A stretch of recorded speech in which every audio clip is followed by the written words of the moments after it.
भक्त्या ब्रह्मण्यदेव विनिवेशितमानसस्तन् प्राप्नोति भोगमखिलं भुवयद्यदिष्टम्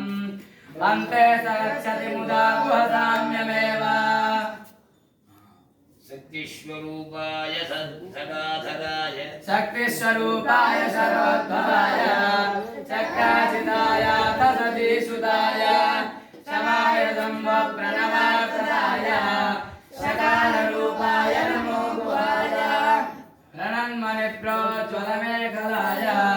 रमाय नाथ प्रणवार्थदाय सतीसपूज्याय रविप्रभाय रणरूपाय नमो गुहाय पराय